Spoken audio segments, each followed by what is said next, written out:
અમે પરદેશમાં જઈએ, અમેરિકા અહીંયા તો કેનેડાથી ભાઈ બેઠા છે, અમે પરદેશમાં જઈએ ને તો એ લોકો એમ કે એકચ્યુઅલી કાંઈ તકલીફ નથી ને. મેં જ્ઞાલી તો આવ્યા ડોહા, અમને શું તકલીફ થાય, એમાં તો ઉત્પન્ન થયા છીએ અમે.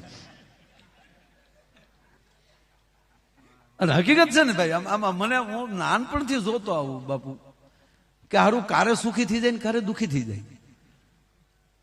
અમારે ઘણી વાર આ જો કીર્તિભાઈ જયારે બે એટલે જામી ગયા હોય, અને મેં ત્યારથી નક્કી કર્યું બેઠા ભેગું જામી જ જવાનું. કોક મેળવળ નાખે ને આપણે જામવાનું, જામવું આપણે મેળવળ કોક ની પાસે. અને કાવળી શું કે આ વાત સારી લાગી હોય તો વધાવો તાળ્યું થાય, અમે શું કામ કહીએ એમ. તમને મોજ આવે તો વધાવો, ન આવે તો હોઈ જાવ. આપણે કઈ હું ઠેગો લીધો.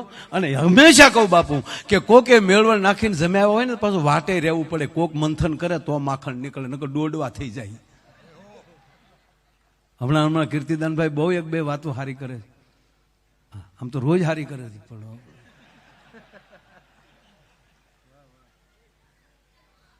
આનું અવતરણ જ થયું બાપુ. ક્યાં ચરોતરમાં જન્મા, હે આમ તો મોસાળમાં સુરેન્દ્રનગર એનો જન્મ, ઝાલાવાડ. એ છોકરાઓ તમે બે જાઓ તો કામ ઢાવ. આ પૈડ્યા ભેગા ના કરી એક રળીને ક્યાંથી ભેગા કરશો તમે? કંઈક શીખો. ઘડીક બે જાઓ, જાઓ જાઓ છોકરા, ઘડીક બે જાઓ, માર ઘડીક બે 20 વર્ષ ના થાવ પછી આવી જશે. કારણ કે 20 વર્ષ નથી ભેગા કરે ખબર પડે માયા શું કહેવાય.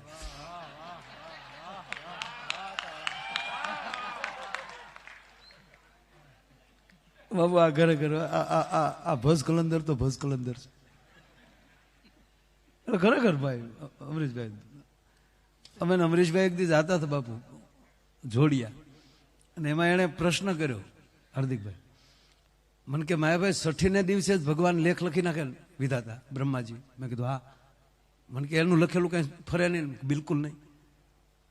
તો મને કે પછી આપણે ભક્તિ શું કામ કરવી જોઈએ, ગુરુ શું કામ ધારવા જોઈએ, મંદિર શું કામ, જે થવાનું એ થવાનું છે. ના,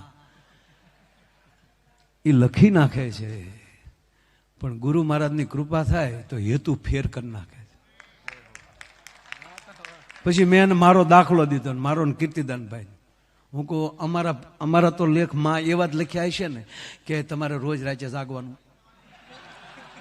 એકલા જાગવાનું, આખા ગામને જગાડવાનું. એ ગામમાં લઈ તમારે 10-15 લાખ રૂપિયા ઉપાડી લેવાના, આગળ પાછળ કારક પોલીસ હશે, પાછું કારક તમારે જેલમાં જવાનું. આવું જ લખ્યું છે ને. અમે ગુજરાતની કોઈ જેલ બાકી નથી મૂક્યો, એટલે પ્રોગ્રામ દેવા પાછું તમે. એટલે મેં અમરીશભાઈને વાત કરી કે અમારે તો લેખ એવા જ લખ્યા છે ને, અને સ્પીડે હાઈવેમાં જવાનું. બાપુ કારક તો વચ્ચે ધોળા પટ્ટા હોય ને એ ઊભી લીટી જ લાગે. 190 કરજો કારક, કરતા નહીં થાય તો કરજો પાછું, નકર આ લે ઓલે કેવી છે આવે છે બોલ ભૈરવજી મહારાજ કી. ખોટા મોરો આવી જાય. એટલે સ્પીડમાં ધ્યાન રાખવું હોય. આપણી ગાડીમાં જેટલી બ્રેક હોય ને એટલું હાંકવું,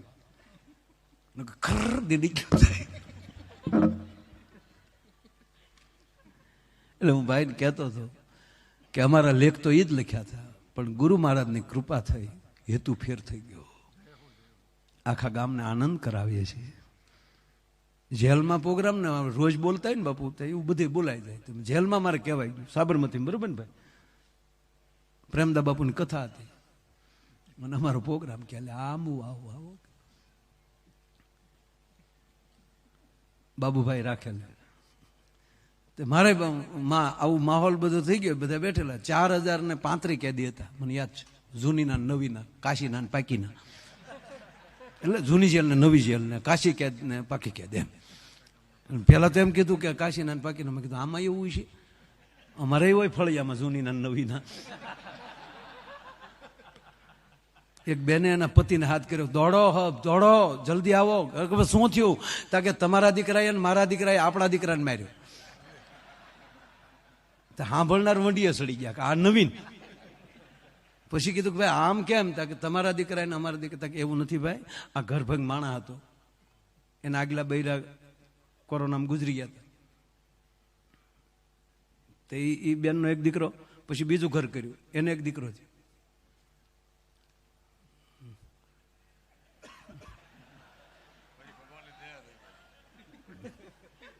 એનો દીકરો. એ બે થી અને આને બે થી પછી જે દીકરો થયો એને આ મારતા હતા.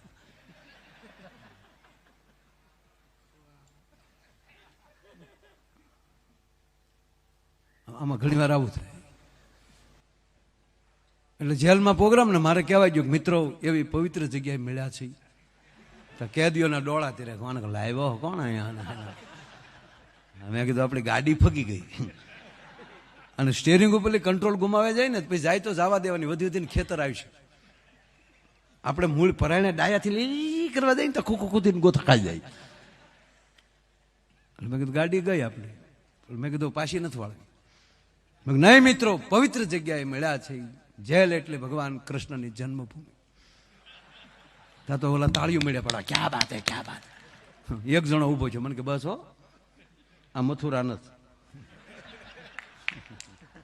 અને બીજી વાત, માયાભાઈ કૃષ્ણ જન્મતા વેત નીકળી ગયા હતા ને, અમને 15 વર્ષથી જામીન નથી જડતા.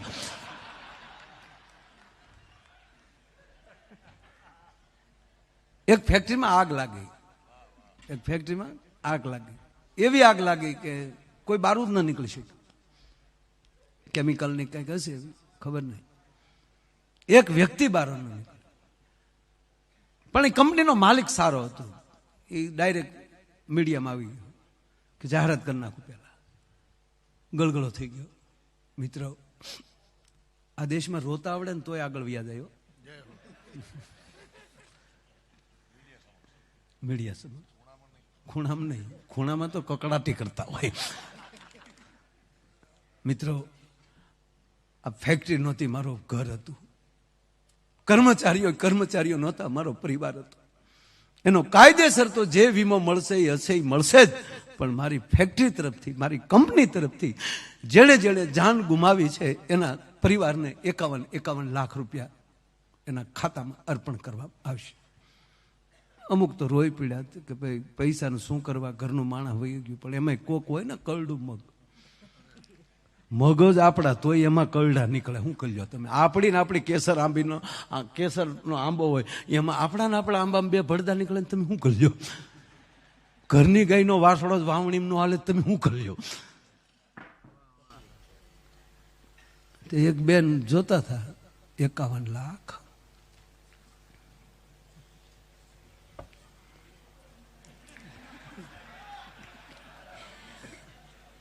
આ શેઠિયો ન કહેવાય બેન, ભગવાન કહેવાય. 51 લાખ ભગવાન કહેવાય બેન. ઉપેલી ઈશ્વરે મોકલ્યા હોય. એ બટા અહીંયા આવી તો હા મમ્મી, આ સમાચાર આવે તાર પપ્પા જતા ફેક્ટરીમાં, એમાં જ આગ લાગી ને? તા કે હા મોમ. સારું બટા, હિંમત રાખજે. આગળ હું સમાચાર આવે નક્કી નથી બટા. લાવ તાર બાપાનો ફોટો, આગળ જરૂર પડશે બટા. છોકરા ફોટો આપ્યો, તેની માથે ઓલી માખ્યું બેસીને કાળા ટપકા થઈ ગયેલા. બેન બિચારા ફોટો લૂસતા હતા. એ તમારા આત્માને સદગતિ કરજો. પરમાત્મા તમારા આત્માને સદગતિ આપે. જ્યાં આત્મા હોવ ત્યાં ઠરજો. એ તમારી વાહ કીર્તિભાઈ નો અને માયાભાઈ નો પ્રોગ્રામ રાખજો. 51 લાખ. હવે 51 લાખનો હરખ છુપાવો ને એમાં દુઃખ વ્યક્ત કરવું કેવું અઘરું છું છે. તમારા આત્માને સદગતિ કરજો. શેઠિયો ભગવાન કહેવાય. ત્યાં દરવાજે ટકોરા થયા. તો બેન હાથમાં ફોટો ને દરવાજો ખોલ્યો તો હામો ઘૂઘુ ઉભેલો. ઘૂઘુ ઉભો માવો સોળતો હતો. તાના હાથમાં ફોટો પડી ગયો ફાટડીનો.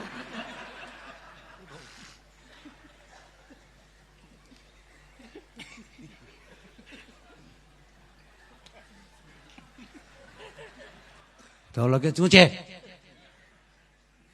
આને બિચારીને શું છું કે આ પદ્માને મળવા આવ્યો લાગે. એ બેન નામ પદ્મા હતું. કે આ ભૂતથી મળવા જ ન થયો ને. અને કોક પાસે બાપુ એને સાંભળેલું ભૂતના પગ અવળા હોય. ત્યાં બેને જોઈ તો ના પગ અવળા હતા. ઓલો કે ભાઈ શું છે, શું જો છો? તમારી ફેક્ટરીમાં આગ નથી લાગી? લાગીને સમાચારમાં તો હવે કોઈ નથી બસ્યું. તો કોઈ નથી બસ્યું. તા તો બેન ને હેરડો પીડ્યો, કોઈ નથી બસ્યું. તો આ ક્યાં? તો તમે કે હું માવો લેવા બહાર ગયો તો. અને પછી જે બેન ખીજાણા, કેદું નીકળો, વ્યસન માલી બહાર નીકળો, પણ માવા નથી બેન કરવા, કારણ કે માવો 51 લાખનો થયો. એની વાતો ન રહી બાપ. અમુક ને તો હાવ સર્કિટ વગેરેના જ ઉપેલી આવ્યા ને તમે શું કરી લો? આપણે એમ કે બહુ સારું છે એમ. આપણે કે તમે આવશો? આવશું આવશું, હું આવશું. અહીંયા આવીને જોયા કરે, ઓહો કેટલા માંડવા, કેટલી લાઈટો, વેગડના તો માયક, મણા મણા. અને બાપુ મને ક્યારેક ક્યારેક એવું થાય કે સમાજને પ્રાર્થના કરીને કહું, ભરોસો રાખજો આ ભગવા ઉપર. કેવલ આપણે બોમ્બથી નથી મરી જતા. હવે તો આતંકવાદીઓ નવું લાવ્યા છે કે ખાલી એક વેણ અફવાનું મૂકી દે તો આ લોકો ભીરું છે. ટ્રેનમાં એક જણો એમ કીધે કે પેલા ડબ્બામાં આગ લાગીને આયલી કૂદવા મળે. એ લોકોને ગમે એમ કરીને માણા મારવું છે. અને તમે કુંભમાં ગયા પછી પણ જો ધીરજ ન રહેતી હોય તો એવી વ્યક્તિએ સંતોની પાસે જવું નહીં. કાં સંપૂર્ણ ભરોસો હોવો જોઈએ કે મારા ગુરુને આધારે આવ્યો છું. આ બધા ષડયંત્રો છે કે આવી રીતે અફવા ઉડાડી ગયો એટલે કચડાય આવડા મરી જાય. હોતું નથી કાંઈ. પણ જેની પાસે હૃદયમાં ધર્મ પડ્યો હશે ને એની અંદર ભય નહીં હોઈ શકે, અને ભયથી ભાગે કોઈ દી ધર્મની નજીક ન હોઈ શકે. જ્યાં લખવો ત્યાં લખી લે. આ મહાપુરુષોના શબ્દ ઉપર ભરોસો રાખવો જોઈએ. આ મહાપુરુષો એને બાપુ એકવાર મારે શિવરાત્રીમાં કહેવાય ગયું, આપને ખબર છે. મારે શિવરાત્રીમાં દેવનાથ બાપુ બોલાઈ ગયું ત્યાં જુનાગઢ. આ દુનિયામાં કોઈ લગ્ન વગેરેનું બાકી જ નથી. હવે ત્યાં કહેવાય 150 શીપિયા ઉસાય છે, માયા કો નીચે ઉતારો. અરે મેં કીધું હાલે લે, મેં ઘોડો ઝાડ કર્યું, લેવા દો. પણ ગુરુ મહારાજની કૃપા હોય ને બાપુ એટલે યાદ બહુ આવી જાય, ઢાલ થઈ જાય ગુરુના શબ્દો. એટલે પછી મેં કીધું પેલા બાપુ બધા સંતો મને સાંભળી જાઓ, પછી ભૂલ લાગે તો શીપીએ હોરી નાખજો, પણ ઘડીક ધીરજ રાખજો એમ કરીને મેં કીધું કે જેટલા શીપિયા ઉસાઈ જાય એનાય લગ્ન છે. અરે ક્યાં વાત કરતે હો? તો મેં કીધું સાંભળવાનું કીધું. પછી મારે કહેવું પડ્યું, બાપુ તમારા લગ્ન થયા ને અમારા લગ્ન થયા, પણ બેના માંડવા નોખા હતા.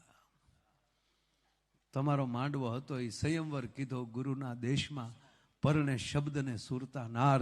સદગુરુના શબ્દ તમારી સુરતા હારે લગ્ન કરી લીધા એટલે તમે દીક્ષા લીધી. અમે માંડવામાં ફેર્યા, ન ફાવ્યું પછી રીક્ષા લીધી. અઢી તો 2 ને 3 ગુણી માયા થઈ.